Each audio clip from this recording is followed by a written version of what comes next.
Why does this always happen to me? Thought 12-year-old Naruto Uzumaki as he was running towards the chunin exams arena, with a stampede of angry bulls chasing after him. The reason being that today was the day of the chunin exam finals, with Naruto having spent the entire month break training to defeat his opponent Neji Hyuga. Though personally, Naruto didn't care about becoming chunin as much as keeping his promise to beat Neji into the ground for what he did to Hinata. Unfortunately, when the time came for the finals, Naruto had no idea where he was even supposed to go. He'd originally believed that they'd take place in the tower in the Forest of Death, but when he got to the forest he didn't see anyone else around, making him realize that the finals would take place somewhere else. It was only after he saw fireworks going off that's when he realized where the finals were taking place, making the Uzumaki take off running to the arena.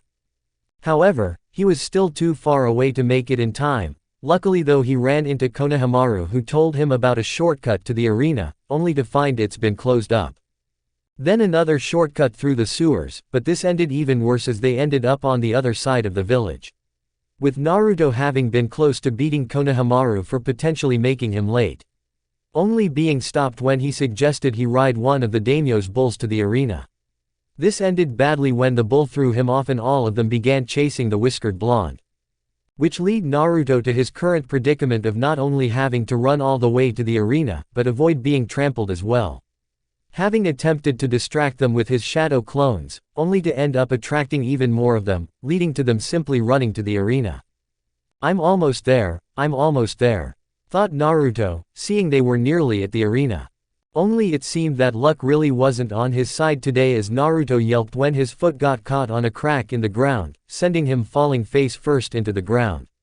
The Uzumaki shouting and cursing as the stampede trampled all over him. Ow. Fuck. Damn it. Kami. Why? Naruto shouted as the bulls trampled him, panting as they finally stopped and scattered, allowing the Jinchuriki to get up.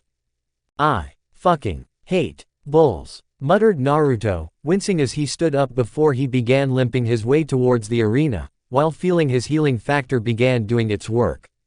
The guards at the entrance not even trying to stop him as he entered the arena, with Naruto mentally cursing at the time wasted and the fact no one could even tell him where the damn arena was.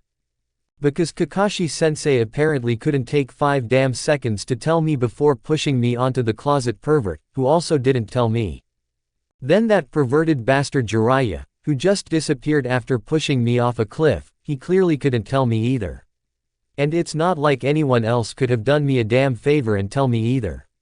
Naruto thought, cursing that no one tried helping him, but was relieved when he entered the arena to see the proctor, Genma Shiranui, and Neji inside, the latter wearing an annoying smug smirk that Naruto couldn't wait to knock off his face. Naruto Uzumaki, I'm here for my match, said Naruto looking at Genma, who didn't look amused about Naruto's sudden entrance. What? Why are you looking at me like that? I'm here for my match, Naruto said, scowling when he saw Neji's smirk widened. He couldn't wait to knock that expression off his face. Yeah, you arrived for your match, which was supposed to start 2 minutes ago. Sorry kid, but you've been disqualified, Genma said, causing Naruto looking at him in shock. But I tried getting here, but I didn't know where the arena was and no one told me where it was. Hell, I was even trampled on the way here, Naruto said, hoping to get the proctor to change his mind and let him fight. Genma though, simply shook his head. Sorry, but those are the rules. You either show up on time or you'll be disqualified. If you didn't know where the arena was, then you should have taken the time to find it during the month break, said Genma, not maliciously, but simply stating facts. Personally, Genma didn't have a problem with Naruto being the Kyuubi Jinchuriki, but those were the rules and they couldn't make exceptions.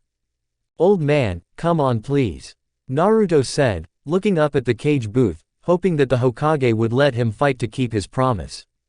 Instead, the Hokage shook his head, just like Genma did. I'm sorry Naruto, but you are disqualified from fighting, Sarutobi said, knowing they couldn't make exceptions for anyone, no matter who they were. Naruto looked down at the ground angry and sad that he wasn't being allowed to fight, just because he was late by a few minutes. HMPH, just as fate predicted, once a failure always a failure. But look at it this way, at least you won't have to suffer the humiliation of losing, Neji said mockingly. Clenching his fists in anger, Naruto wanted nothing more than to just punch Neji in his smug face, but knew if he did, he'd likely just get in trouble. So wordlessly, Naruto left the arena and went up to the stands, sitting dejectedly by the other rookies. "Sorry I couldn't keep my promise, Hinata," Naruto muttered dejectedly to the shy Hyuga, saddened that he failed to keep his promise. Aye, it's alright, really. Why you, did why you're best and Naruto-kun. That's what's important, said Hinata, trying to cheer up her crush, while hesitantly putting a hand on his shoulder, forcing herself to not pass out. Hey, look at it this way, Naruto. Next time we enter the exams, you'll be even more prepared. Sakura added, hoping to make her teammate feel better. Yeah, look at it this way, you'll be more prepared next time you enter. Added Choji while eating his chips, with Naruto simply sighing and shaking his head.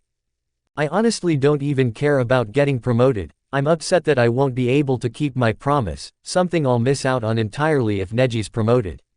Said Naruto, knowing if Neji's promoted to chunin, he'll never be able to fulfill his promise. As while he may act rashly most of the time, even he knows it wouldn't be good for his career if he picked a fight with a superior officer. Especially since Neji would likely be more than happy to see him kicked out of the forces and look for an excuse to do so. Alright, the next match between Sasuke Uchiha and Sabaku no Gaara shall now begin. Will both fighters please enter the arena? Genma called out, as the crowd chatting excitedly eager to see the last Uchiha fighting, since this was the only fight that most of them wanted to see anyway. Gaara appeared in a swirl of sand, while Sasuke was nowhere to be seen. Well, at least Sasuke's disqualified too, Naruto stated, finding a small comfort in his other teammate not being able to fight either. Hey, don't be happy that Sasuke's not going to be able to compete, said Ino, looking at the Uzumaki with narrowed eyes along with Sakura. Yeah, he's our teammate Naruto, you should want him to get the chance to compete. Sakura added, also not happy he'd want Sasuke to be disqualified, only for Naruto to look at them with an unamused expression. I'll admit that it's mean to hope that he'll be disqualified. But ever since Team 7, I've been stuck in Sasuke's shadow. He was the one that actually managed to fight Kakashi-sensei, as well as the reason we even passed by offering me food with you then doing the same, Sakura. Then on the mission to Wave, he's the one that managed to stop the Demon Brothers, and I've even heard rumors that he's getting the credit for Haku's and Zabuza's deaths, despite how that's not what happened. I'm the one who beat Haku before she was killed by Kakashi, then Zabuza died taking out Gato and most of his men, while he was tired and couldn't even use his arm. Yet no one seems to have tried correcting what really happened, and I doubt anyone would believe me anyway. Naruto said, much to the shock of the other genin while Sakura winced at his words. Since she had heard about the rumors and knew she could have corrected them, but she didn't. Having thought Sasuke would like people praising him rather than learning how he was left unconscious. As for the belt test, Sakura also felt guilty about that since she'd only offered Naruto food because Sasuke did first. And it's only gotten worse since the chunin exams started and when we met those Suna genin, where everyone kept treating Sasuke as some ultimate ninja and only focusing on him. Kakashi even took him off for special training alone, while pushing me onto some closet pervert, only for him to be knocked out by some other perverted creep peeping in the hot springs. I tried getting him to train me instead, but he barely even gave me a glance. I only got the bastard to pay attention by using my sexy jutsu, but even then I doubt he really paid attention. Only even agreeing to train me if I stayed like that the entire time.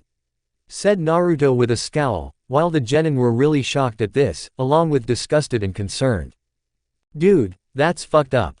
Kiba said in disgust that he actually had to stay transformed as a girl just to be trained.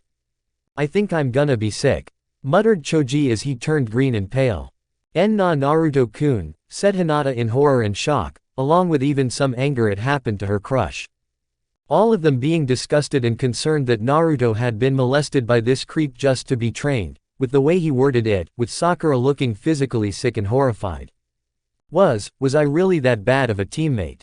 Thought Sakura looking back on all their time together since Team 7 formed, the Pinkett honestly hating herself at realizing just how little she actually tried supporting Naruto. Only ever supporting and helping Sasuke when she could, while hitting Naruto over the littlest of things, most of the time is just him being nice. I'll try to be better. After the finals, I'll make sure to be a better teammate. Sakura thought while shaking her head, swearing to make it up to Naruto and be a better teammate.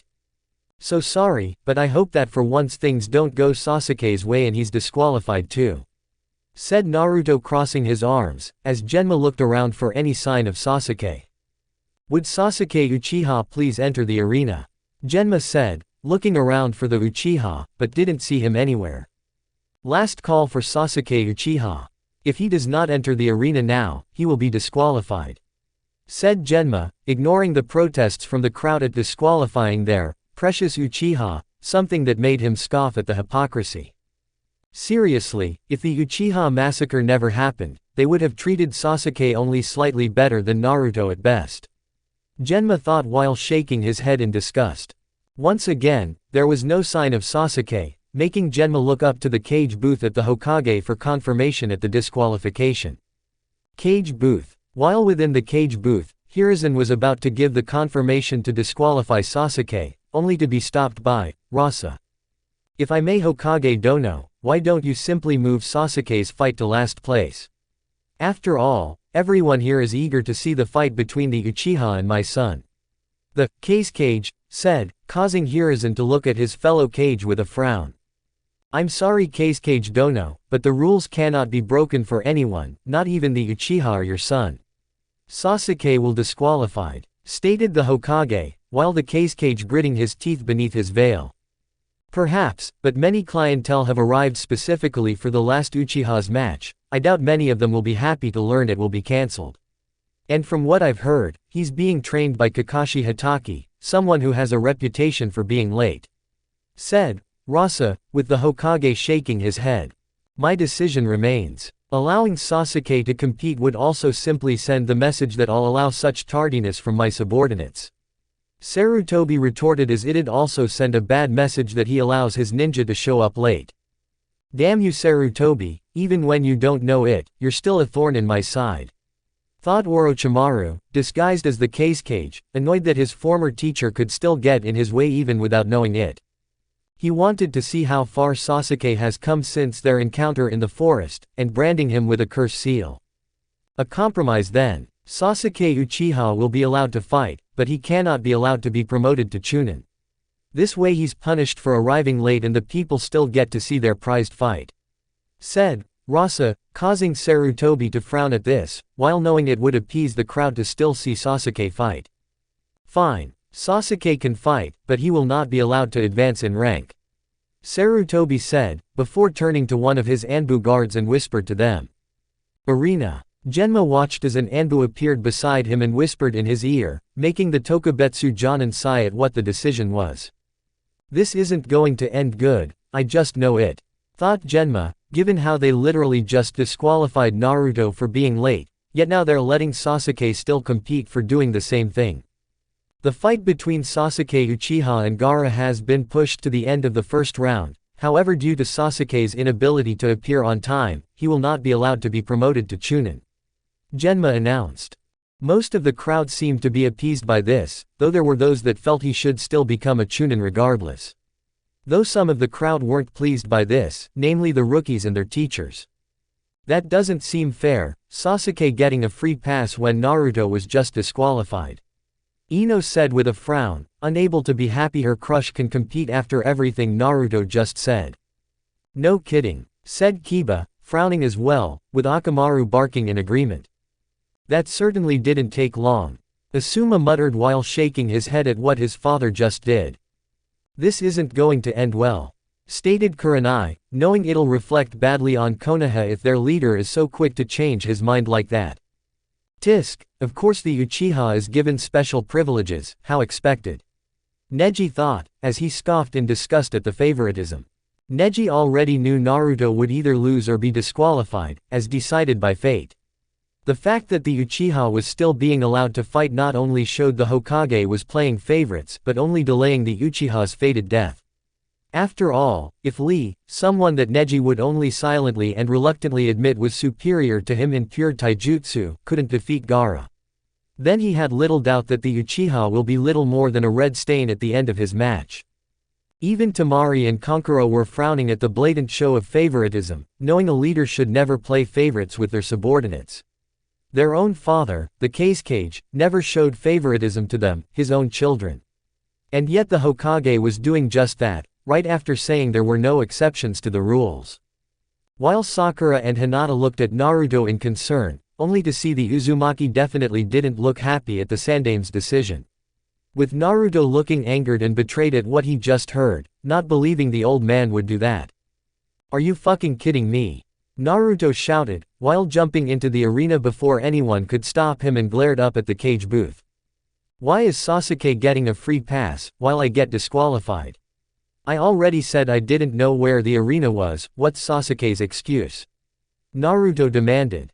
Genma didn't move to get Naruto out of the arena, knowing the kid was in the right to get angry. "Naruto, you should have known where the arena to begin with, if you didn't then you should have asked your Jonin-sensei," Sarutobi said, while Naruto growled as his eyes flashed between red and blue. "I would have, except Kakashi ditched me for that closet pervert Ebisu to go train Sasuke," Naruto retorted. "Then you should have asked Ebisu or even one of the other Jonin where the arena was," stated the Hokage, causing Naruto to glare at him in hatred. "Well, I just thought that the finals would be held in the same place as the preliminaries, you know, since you never said anything about another arena. And even if I hadn't assumed where the finals would be held, you really think that anyone else would tell me the real location?" Naruto demanded. That made the Hokage wince, knowing Naruto was referring to the Kyuubi and the bias the villagers had against him for it. "You know, why don't you just say the real reason Sasuke gets to participate and I don't?" Naruto said. "You were late, that is said the Hokage, only to be silenced when Naruto jumped up the arena and into the cage booth, glaring at him with red slitted eyes. "Bullshit. You know it, I know it, everyone fucking here knows it. If that was true, Sasuke would have been disqualified too. But he wasn't. And why? Just because he has some special last name and fancy fucking eyes.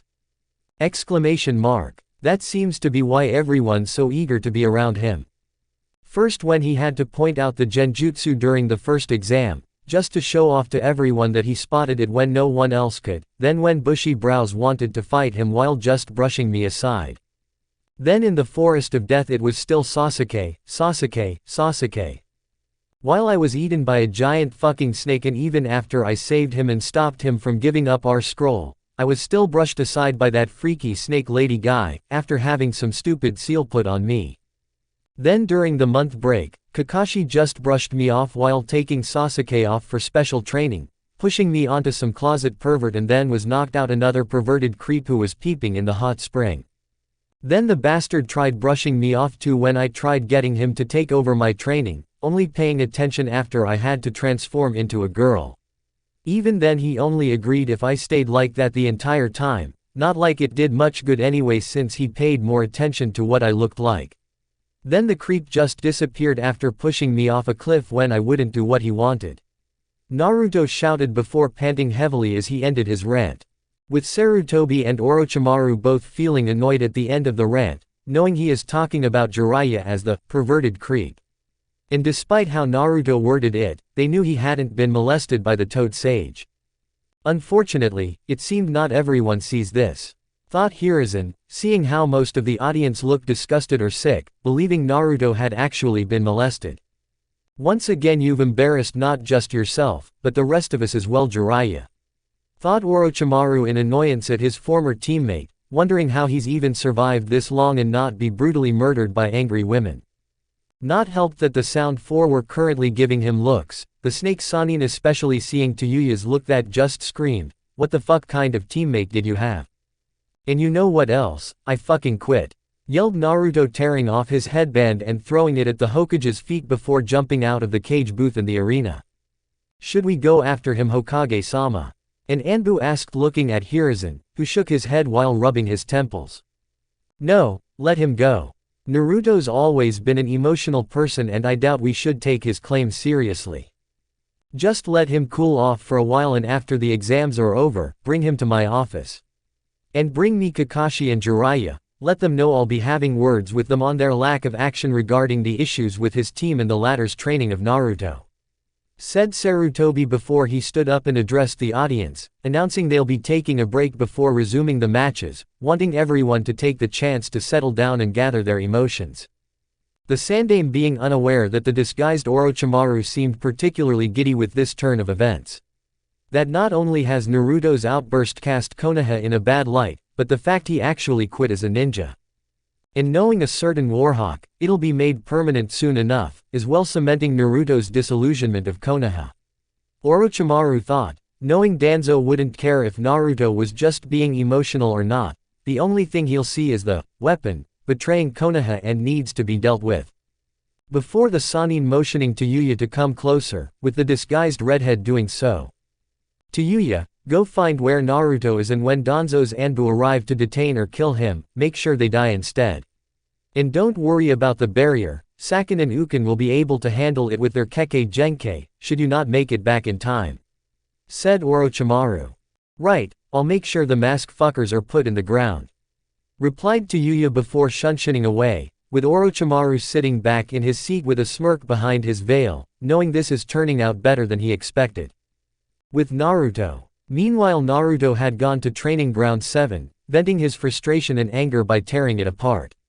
Drawing on some of the Kyuubi's chakra as he did so, making him even stronger as he ripped apart trees, bushes, and the ground, along with throwing kunai with explosive tags everywhere. The Uzumaki growling as he threw another kunai at the training post he'd been tied to during the bell test, relishing in watching it be blown into pieces. Looking around at the now destroyed training ground, Naruto sat down against one of the few trees still standing, taking a moment to cool down. The whiskered blonde sighing as he looked up at the sky. Maybe that was a bit too hasty, quitting like that and blowing up in front of everyone. I should probably go back and apologize to the old man, thought Naruto, wondering if he'd been acting too rashly in shouting like that and then quitting. Though Naruto was forced to jump out of the way when suddenly 10 Anbu appeared with tantos drawn, all of which would have impaled him if he hadn't gotten out of the way. "What the hell? Why did you?" Naruto shouted, shocked and angry at suddenly being attacked by Anbu, before he was forced to jump back when they charged him again, all seemingly with the intent to kill or cripple him. "Okay assholes, you asked for it, Shadow Clone Jutsu," said Naruto, creating dozens of clones that all rushed towards the Anbu, who began cutting down the clones without hesitation.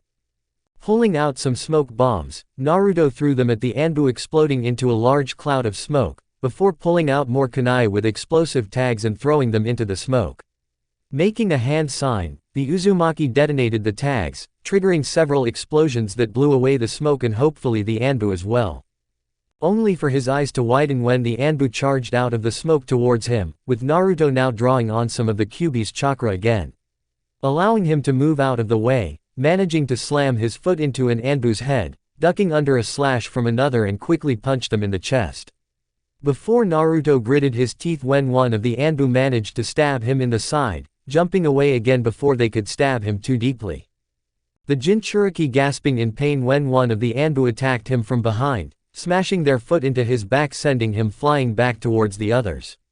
Naruto just barely avoiding getting impaled again by using a quick substitution, only to find himself constantly having to move as the Anbu kept attacking him from all around, making him start to panic that they were actually going to kill him.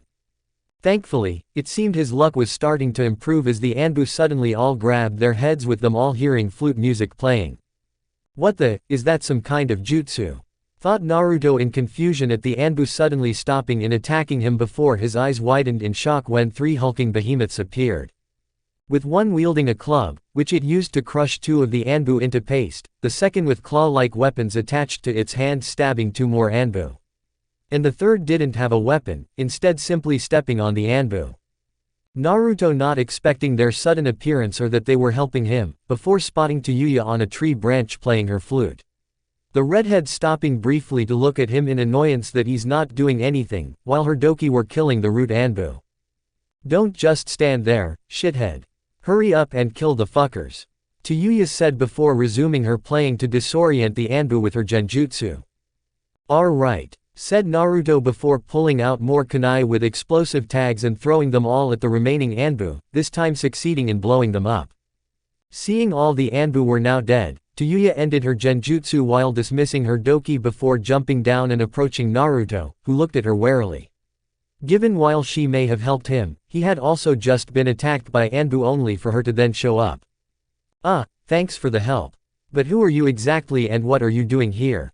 Naruto asked, not seeing any headband on her, so he wasn't sure if she was affiliated with another village. The name's Tayuya, I'm a mercenary ninja. As for what I'm doing in this shithole, I came here to watch the chunin exams, check out the competition from different villages, maybe find some work. Then I saw your little meltdown in front of everyone, shithead. Said Tayuya with a smirk, while Naruto winced in shame and embarrassment. Oh, alright. Sorry about that probably ruined the finals for you, along with everyone else. Naruto said, having not thought how his outburst would be seen by everyone, only angry at the time that the Hokage was still letting Sasuke compete, only for Tayuya to wave it off. Don't be, if anything I'm actually impressed, I doubt many have the balls to actually call a cage out on their bullshit. Even better that you then quit, telling them all where they could shove it, and with these fuckers it's probably best that you did and should probably ditch this dump as soon as you can. Tayuya said, not lying as she had been impressed with how Naruto didn't just sit back like anyone else would have and called the Sandame out for his hypocrisy. Why would I leave me home? And I stepped out of line with quitting, sure I'm angry, but quitting like that was going too far. Said Naruto with frown, with the redhead scoffing at his words and shaking her head. Yeah, and it looks like the old bastard didn't care, I saw him talking to an Anbu before calling for a break. It doesn't take a genius to figure out what he was doing, it's why I came here to save your dumb ass. Since no one else obviously gave a shit to try and check on you, despite how much I've heard this place's preaches about caring about their comrades. Tayuya said, technically not lying either since she did see the Hokage talking to an Anbu and no one else did try coming to check on Naruto. With the Uzumaki flinching at this, shocked and hurt that the Hokage could have actually sent Anbu after him, only to shake his head and look at Tayuya with narrowed eyes. And how do I know you aren't just lying? Naruto retorted, Tayuya merely shrugging in response. You don't, I honestly don't give a fuck if you believe me anyway, it's not like I'll get anything out of it. Like I said, I was impressed to see someone actually call a cage out on their bullshit. But I guess you're just a little bitch that lets people walk all over him. Though the facts speak for themselves, you finally get some shit off your chest and decide you've had enough, not even 10 minutes later you have Anbu coming at you with the intent to kill. If that doesn't speak volumes about what happened, then by all means go back, see how long you'll last with no one to save you a second time. Tayuya said, mentally smirking as Naruto flinched again at her words.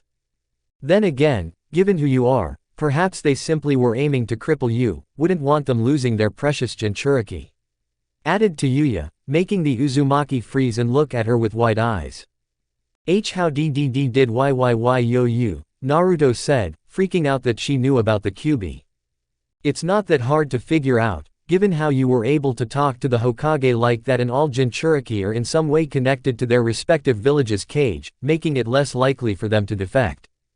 Then sending Anbu after a single genin, it's likely instead of simply killing you, they were meant to capture you so you could be retrained into a loyal weapon, wiping away any freedom you have. Or perhaps they'll simply take the fox out of you and put it into someone else already under their thumb. Tayuya said, with Naruto being confused at the latter part. That doesn't really seem bad to me, having the Kyuubi taken out. Stated Naruto, knowing that then he'd finally get a chance to have a normal life without being hated, while someone older, stronger, and more experienced can deal with the fox. You really don't know. Once you've had a biju sealed inside of you, it becomes part of you, losing it is the same as losing your head. In other words, if they extract the Kyuubi, you'll die. And with the way these fuckers were coming at you, it seems like they didn't care if you captured in one piece, only that you were alive long enough to rip it out. Said Tayuya, her mental smirk growing as Naruto looked horrified, hurt, and betrayed hearing this. Though like you said, what if I'm lying? Just look around you to see the truth, and if I were you, I'd get out while I can before more fuckers show up, ones that'll be more willing to simply kill you instead of capturing. Tayuya said before turning around and taking her leave, leaving Naruto alone with just his thoughts. The old man, would he really do that? Thought Naruto, looking at the dead Anbu while remembering how they didn't hesitate to attack him, not saying anything, only moving to attack. What if Tayuya was right and he did send them? What if he did plan to extract the Kyuubi and put in someone else, not caring if it killed him? Naruto couldn't even risk going and confronting the Hokage, as if it is true then he'd be walking to his own death. I do need to get out of here. Naruto thought, not liking it but knew Tayuya was right, if he stayed here then he was going to die since even if it's not true, he did just help kill 10 Anbu, even if it was in self-defense. First though, he needed to make sure there was no way anyone from Konoha would be able to find him. Biting his thumb Naruto went through the hand signs for the summoning jutsu, before slamming his hand on the ground. Summoning jutsu, Naruto said, hoping to summon Gamabunta again. Instead, there was a small puff of smoke as a small orange toad with purple markings appeared. Yo, said the toad with a salute. Damn it, I was hoping to summon Chief Toad. Naruto muttered in a small bout of depression. You're trying to summon Pops, huh? Good luck, you're lucky to be able to have summoned me, Squirt. Said the toad. Chief Toad's your dad? Naruto asked in surprise. Yeah, name's Gamakichi. Introduced the now named Gamakichi. I'm Naruto Uzumaki. Replied Naruto. Oh yeah, you're the new guy, who signed the contract. So, why'd you summon me anyway or try to summon my pops? I don't see anyone to fight. Gamakichi said, while looking around, not seeing any enemies. I actually wanted to tell Chief Toad, because I just quit being a ninja and wanted to cancel my contract with the Toads. Given they're allied with Konoha and all. Naruto said, causing Gamakichi to look at him in surprise. You quit being a ninja. Why the hell would you do that? Asked Gamakichi, surprised at the idea of anyone quitting being ninja. Naruto replied giving a short summary of what happened at the stadium and the Hokage's favoritism, along with how he was just attacked by Anbu. With Gamakichi now understanding why Naruto quit being a ninja, doubting it'd be safe for him to have any connection to Konoha. I get it now, I'll let Pops know. Later Squirt. Gamakichi said, before dispelling himself. Now to get out of the village before anyone tries stopping me. But first, Naruto thought as he turned in the direction of the Hokage Tower. It was empty given everyone was at the arena, presenting a rather nice opportunity for Naruto to acquire something there. Along with getting some payback against the old man for trying to have him killed. Later. That's twice I've stolen this thing and gotten away with it. Naruto mentally laughed as he jumped through the trees with all his stuff sealed in storage scrolls, along with the forbidden scroll, which was sealed away also.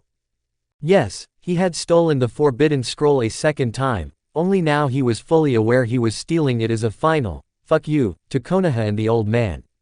Though what amused Naruto was that, even after the first time he had stolen the scroll, the Hokage hadn't attempted to put any extra defenses around it to prevent such a thing from happening again.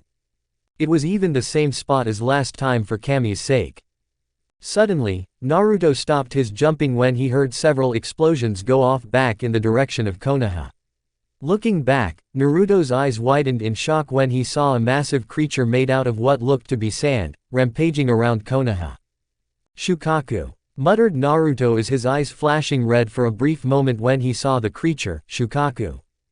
For a few moments, Naruto considered going back as he still had some people he cared about in the village. Then again, what exactly could I do to help against a Biju? I don't have any jutsu that could fight it and I can't summon Chief Toad anymore. I'd just be going to my own death and even if by some miracle I could do something, I'd probably just be locked up afterwards, both for those dead Anbu, leaving and stealing the forbidden scroll again. Naruto thought to himself. Shaking his head, Naruto resumed jumping through the trees. Besides, he wasn't some magical fix-it button for Konoha to press whenever they were in trouble, and they were known as the strongest hidden village. He's sure they can handle Shukaku, and if not, well, he can't deny the irony, they seal away the strongest Biju, only to be destroyed by the weakest. Continuing on his way, Naruto was unaware that someone was watching him the entire time. The person appeared to be a B-planet human hybrid with a Venus flytrap-like head, while its face was half black and half white, while wearing a black cloak with red clouds. This creature was Zetsu, the spy master of the Akatsuki organization. Currently, Zetsu appeared to be emerging out of a tree as he watched Naruto. So the Kyuubi Jinchuriki has left Konoha. Pain-sama and Madara-sama will want to be informed of this," said Zetsu as he watched Naruto's retreating figure. Sinking into the tree, Zetsu reappeared in one of the Akatsuki's many hidden bases. After a few moments, projections of the other Akatsuki members soon appeared. "Zetsu report," commanded Pain, the leader of the Akatsuki, looking at Zetsu with his Rinnegan eyes. "Konoha is currently being invaded by Orochimaru and Suna, while the Kyuubi Jinchuriki has just left the village before the attack started," Zetsu reported. The brat actually left his village, he might as well have just gift-wrapped himself for us. What do you say, Leader Sama, should Itachi and I capture the brat?" questioned Kisame, while his partner Itachi remained silent. "No. With the Kyuubi Jinchuriki no longer affiliated with his village, we can capture him at our leisure," Pain said, knowing this just made their plans much easier, not to mention the Kyuubi must be sealed last anyway. Besides, from previous reports, the boy wasn't anything impressive, so it would have only been difficult to capture him, while he was still in Konoha.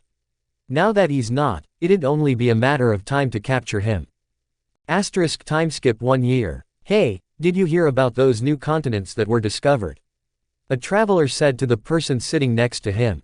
New continents? The person asked curiously. Yep, entire continents discovered beyond the mist, like an entirely new world from what I've heard, the traveler said, before someone walked up to the two. Excuse me, I couldn't help but overhear you talking about new continents being discovered. What's that about? Asked the man, curious about these new continents. Oh, well, apparently some fishermen got lost in a storm and ended up going through the mist, where they found themselves in what felt like a completely different world. From what they learned, there were massive continents or regions as the locals called them, filled with people and creatures of all different shapes, sizes, and species. Even more shocking, none of the people there have ever heard about chakra or even the elemental nations. I've heard rumors though of a ship in the land of waves that's willing to take people to this place. I think they were called the regions of Server. The traveler explained, causing the man to hum in thought. Sounds like an interesting place to visit, the man commented before dismissing himself. Exiting the bar, the man walked into an alley and was immediately enveloped in a cloud of smoke, revealing he was actually Naruto, now 13 years old, wearing a transformation, with him wearing a hooded black cloak that covered up his entire body. A year had passed since he left Konoha, having spent his time staying under the radar along with learning from the Forbidden Scroll. Learning that it didn't just contain forbidden ninjutsu, but every jutsu that Konoha had learned, stolen or created, including clan techniques. One important thing he learned was more about the shadow clone jutsu, that everything a clone learns is transferred back to the original once they dispel. Something that proved very useful and helpful for his training. With Naruto having mostly avoided drawing attention to himself, having mostly relied on stealing anything he needed while finding out about his surprisingly good luck when it came to gambling, while also wearing a transformation everywhere he went, not wanting anyone to know what he looked like. Not that he had to worry about Konoha coming after him, given they're still recovering from the Suna-Oto invasion, along with the death of the Sandaime Hokage. But that didn't mean that others wouldn't be coming after him, leading to the Uzumaki having also been busy trying to find a place he could go where ninja wouldn't follow him. The regions of Server, Naruto muttered, believing he may have found just the place he needed to go to. The place definitely sounds interesting, and from what he just heard, they've only recently been discovered. Meaning they'd be the perfect place for him to go to, and get far away from the elemental nations. Now he just had a way out dropped into his lap, he'll head to Wave Country and catch a ship to Server. Besides, I'll get to see Inari and his family again, along with getting to visit Zabuza's and Haku's graves. It'd be good to say goodbye, given I doubt I'll ever return here once I leave. Naruto thought, knowing that once he leaves the elemental nations he won't come back. Knowing that if he did and Konoha finds him, he'll be lucky if locking him up is all they'll do him. With his mind made up, Naruto began his journey to Wave Country. Timeskip 3 days. Wow, Naruto muttered with his eyes wide as he looked at the bridge his team had protected, more specifically the sign at the top with the bridge's name. The Great Naruto Bridge. It surprised Naruto that they had named the bridge after him. Sure, he helped protect Tazuna and his family, but he didn't think that'd warrant naming the bridge after him. It's actually kind of flattering. Naruto was snapped out of his surprise when heard an explosion from the other side of the bridge. What? Is someone attacking? Naruto wondered before running across the bridge to see what was happening. Arriving in the village, Naruto jumped on top of a roof to get a better look around and see just who was attacking. It didn't take long before Naruto saw a green-haired guy attacking the village, recognizing him as Aoi Rokusho, a missing nin from Konoha who stole the Raijin no Ken before defecting to Omegakure. And there's the sword, the idiot swinging it around like a toy. Naruto thought as he recognized the blade from its description in the Forbidden Scroll. This doesn't have to get any worse. Someone just tell me where the grave of Zabuza Momochi is.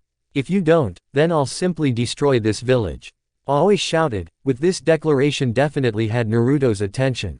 He's looking for Zabuza's grave, for what? His sword. Naruto thought, angry at the thought of Aoi stealing Zabuza's weapon. Running off the roof, Naruto jumped off and towards the missing nin, delivering a kick to the back of his head when he wasn't paying attention. Hey, why don't you pick on someone your own size? Naruto shouted as he glared at Aoi while the man growled in anger. Then before he knew it, Aoi felt his body suddenly freeze up before feeling it moving against his will. Shadow Possession Jutsu, success. Naruto said from behind Aoi. The man's eyes widened at the name of the jutsu before feeling his head look back and saw another Naruto standing behind him, mimicking his movements. But what had Aoi's attention was that his shadow was stretched out and connected to his. While the Naruto in front of him suddenly vanished in a puff of smoke. Shadow Possession Jutsu. But, you aren't a Nara. Aoi said, not believing this brat knew a Nara clan jutsu. You're right, I'm not. But I am someone that admired Zabuza and cared about his apprentice, and yet you were going to desecrate their graves and steal his sword. And that was your last mistake. State Naruto, before holding his right hand, with Aoi doing the same before the green-haired man paled as he unwilling flipped the Raijin and held it up. Wait. Please don't, Aoi begged before screaming in agony as he then plunged the Raijin into stomach, not only stabbing himself but electrocuting him as well. With Naruto just watching Aoi blankly as he convulsed and screamed from the pain, before with a single jerk had him tear the Raijin through his body, nearly cutting Aoi in half. The missing nin falling to the ground dead as the Shadow Possession Jutsu ended. A coward like you never deserved this to begin with. Naruto said while going over and picking him up the Raijin, not really feeling anything at having just killed Aoi or how brutally he did so. Naruto! Shouted a familiar voice, snapping Naruto out of his dark thoughts. Looking towards the source of it, Naruto saw Inari running towards him along with Tsunami and Tazuna. Oh, hey guys, Naruto said, while waving at them with a bright smile. You're here, and you helped us again with this guy this time. He showed up wanting to know where Zabuza's grave was, so he could take his sword. None of us told him though, so he just started destroying the village. I wanted to try and fight him, but Ka-san wouldn't let me. But then you showed up and took him down. Inari said as he smiled up at Naruto, who felt the corners of his mouth twitch up at the sight of how happy the boy was. Well, like I said last time, the hero always shows up at the last minute, right? Naruto said with a cheerful grin, happy at seeing the family again. Right, agreed Inari. So, brat, what are you doing back here anyway? You with your team? Asked Tazuna. That's actually a long story, Naruto trailed off, before beginning from the chunin exams finals. Later, Naruto stood in front of Zabuza and Haku's graves in silence. After he had finished telling Tazuna and his family what happened, they were all angry at what they learned. While none of them were ninja or from a ninja village, and so didn't really understand the significance of the chunin exams, or things like that. Even they knew it was wrong that the Hokage played favorites among his ninja. Not to mention then trying to capture Naruto and kill him, simple because he finally had enough. Naruto then told him about his plan to go to the server regions, with Tazuna replying that he was in luck as the ship has been all set to go there, but was stopped and delayed by Aoi's arrival and will take some time to prepare. Hearing this, Naruto decided to take the time to visit Zabuza and Haku's grave, as well as pay his respects. Looking at Zabuza's sword, Naruto frowned, knowing Aoi had come here to steal it. What's to stop others from trying to steal it as well? He didn't want anyone to take the blade, given how much it meant to Zabuza and Haku. Take it. Huh. Naruto muttered while looking around. Could have sworn I heard something, thought Naruto, frowning before turning back to the sword, swearing he heard someone say, take it. Take it. Hearing it again, Naruto looked at the sword before making a decision. Grabbing the hilt, Naruto gritted his teeth and pulled it out of the ground, while stumbling back a bit when he felt just how heavy it was. I won't let anyone else try and take this. Naruto mentally swore as a breeze brushed over him. Sealing the blade away, Naruto turned to Haku's grave and saw Haku's mask. Grabbing the mask, Naruto sealed it away, wanting something to remember his friend by, and the girl that taught him what's truly important and worth fighting for. With that, Naruto left the graves to wait for the ship to be ready to take him to server. All while being unaware of that he was being watched by the spirits of two familiar individuals. Are you sure about this, Zabuza? Haku asked as she turned to look at her father figure. If there is anyone that I can entrust my sword to, it would be that brat right there. Zabuza stated with his arms crossed as he looked at the blonde's retreating figure with a look of approval in his eyes. Timeskip 1 day.